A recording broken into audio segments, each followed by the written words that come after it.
I'm going to spend $50 billion to create 51% of the mining capacity in the world, and I'm going to steal all the Bitcoin in the world and take down the Western financial system. First of all, there's no such thing as cryptocurrency. There are 1,000 cryptocurrencies. In other words, you cannot speak generically about cryptocurrencies. Jim Rickards hates cryptocurrencies. That's not true. I really, really dislike Bitcoin, and I'll tell you why. But there are cryptocurrencies out there that I think are very interesting and worth your consideration. I'm for it. I'm against it. Cryptocurrency means nothing. You have to talk about the specific currency. And I'm showing Bitcoin, Litecoin, Monero, and Ether.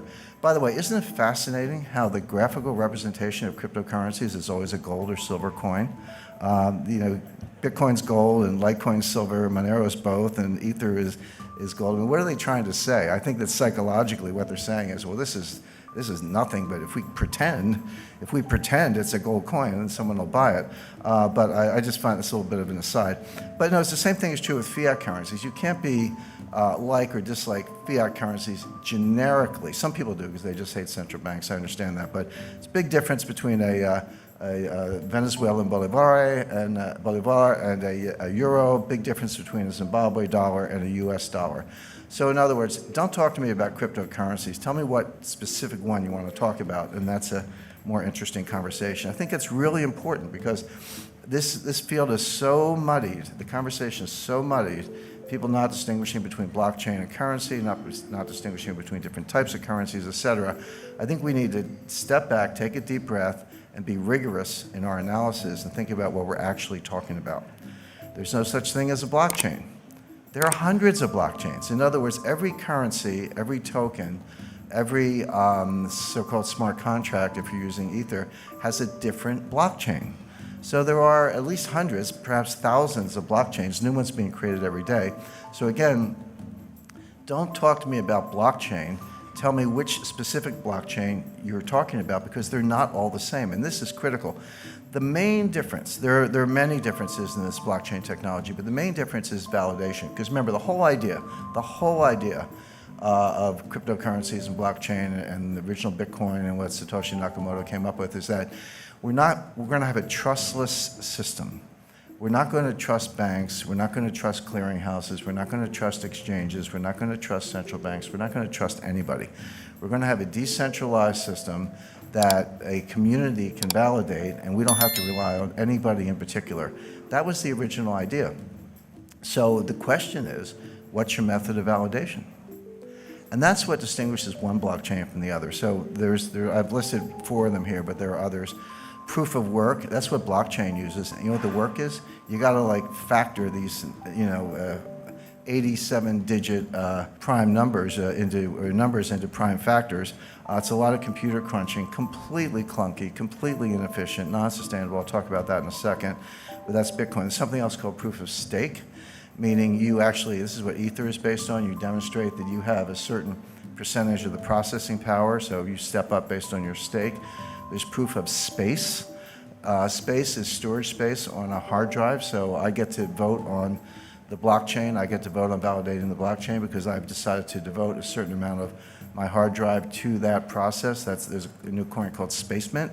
And then there's the Byzantine Agreement, or Byzantine Agreement. There's a version of that called the Federated Byzantine Agreement, which I personally think is the best, much more robust to some of the problems we're talking about, and there are others. But the point is, don't talk about blockchain. Say, okay, what's your governance model? What's your validation model, et cetera? And then ask yourself, is that sustainable? Is that robust? Will that resist an attack? Are your cryptocurrencies going to be stolen?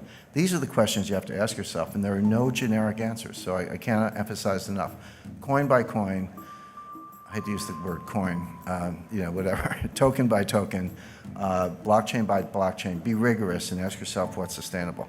Now, Bitcoin, Ripple, and Ether, and some of these other cryptocurrencies, not all of them, but the best known are going to fail.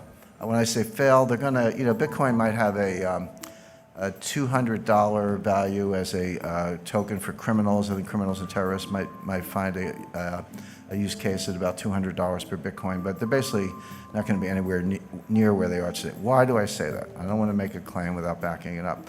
The first point is they're non-scalable.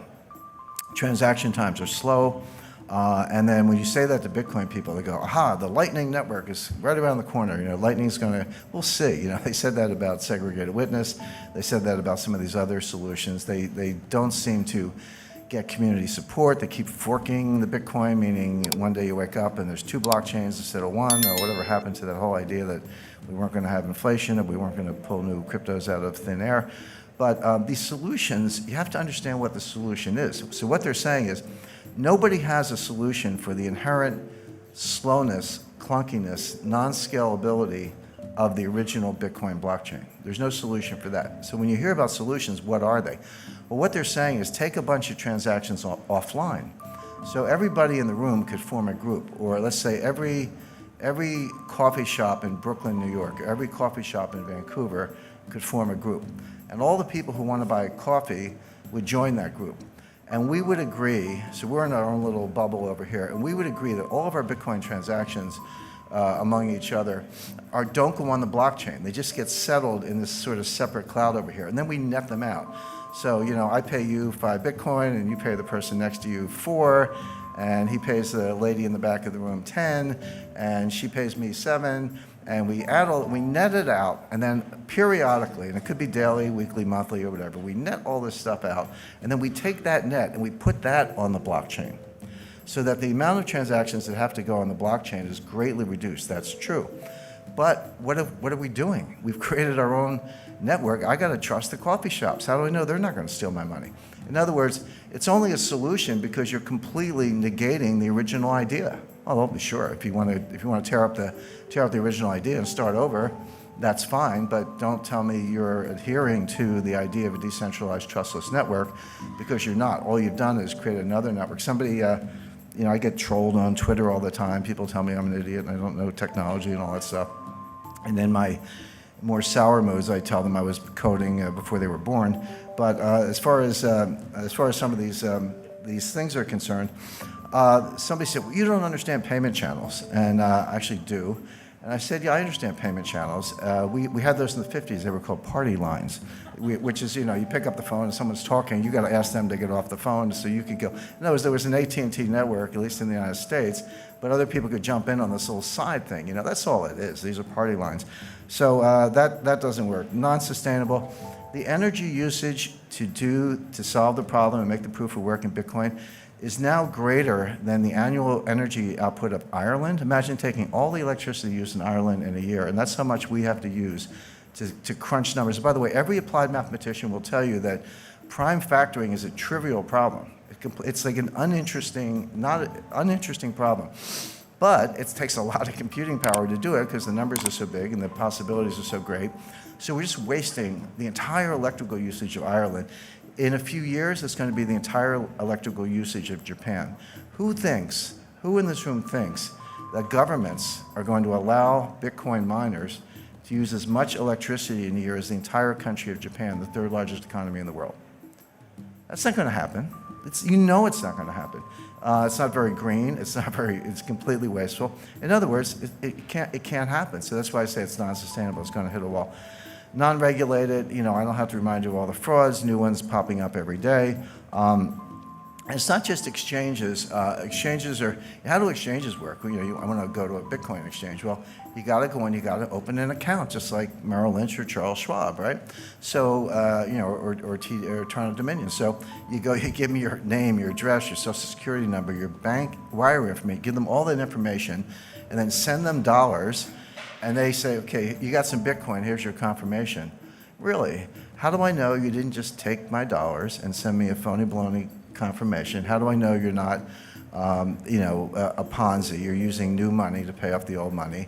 How do I know you're not Bernie Madoff with a computer engineering degree? How do I know you're not a bucket shop? How do I know any of those things? The answer is you don't. So good luck with that. Not to mention Bitcoin whales. They estimate there are 1,000 people who control 40% of the Bitcoin. Now you got millennials buying, 1/100th of a Bitcoin for, $10 or whatever the math is. $100. But you got these, I call them the whales, these 1,000 people who have 40% of all the Bitcoin. You don't think they have a big vested interest in keeping the price up? And you don't think they wash trade, do wash sales? So A sells to B for 10,000, B sells back for 11,000, A sells back for 12,000, B sells back for 13,000. This is called painting the tape. It's the oldest trick in the book.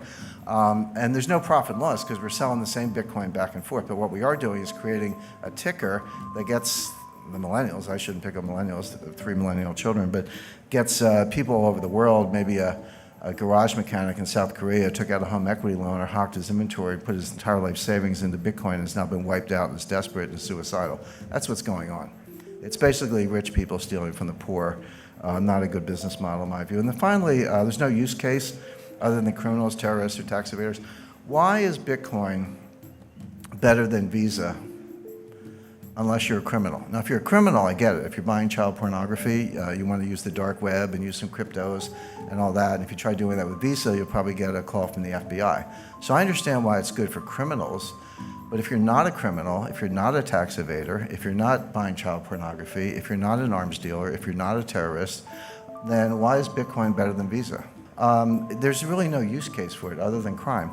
And then it's not elastic. And this is important because there's a finite number of Bitcoins, 21 million Bitcoin. They're getting closer to that level every day. And everyone's like, this is a good thing because, you know, the problem with central banks is they print all this money and we're going to have inflation. By the way, we haven't had any inflation for the last 8 years. Separate issue. I'll come to that if we don't run out of time. But, you know, we hate central banks. They print too much money, blah, blah, blah. So we're going to cap the number of Bitcoin. But money supply has to be elastic. It can't be too elastic. The problem with central bank money is that it's too elastic. The reason, by the way, gold is such a good form of money is that it grows slowly. It grows at about the tempo of world growth. It grows at about the tempo of population growth. Not exactly, but close enough that it's the best form of money anyone's ever discovered. But the problem with Bitcoin, when you hit a hard stop, which they will, and the economy keeps growing, but you want to back it with Bitcoin, so here's your money supply and here's your economy, that's inherently deflationary, right? Because each Bitcoin's got to support more and more growth, meaning your Bitcoin is worth more in theory, but the problem is you never get there. Why? Because if you have a deflationary currency, there's no bond market. The money supply grows based on credit, based on loans, based on various forms of borrowing. The money supply is just a foundation, and the economy grows with credit. Nobody wants to borrow in a form of money that's going to be more expensive when you pay it back. I'm not talking about interest. That's always part of the equation. But I'm saying the money itself is worth more when you have to pay back the loan. No one's going to borrow on that loan, therefore no bond market, therefore no viable form of money. So these are all the reasons why this is going to hit the wall.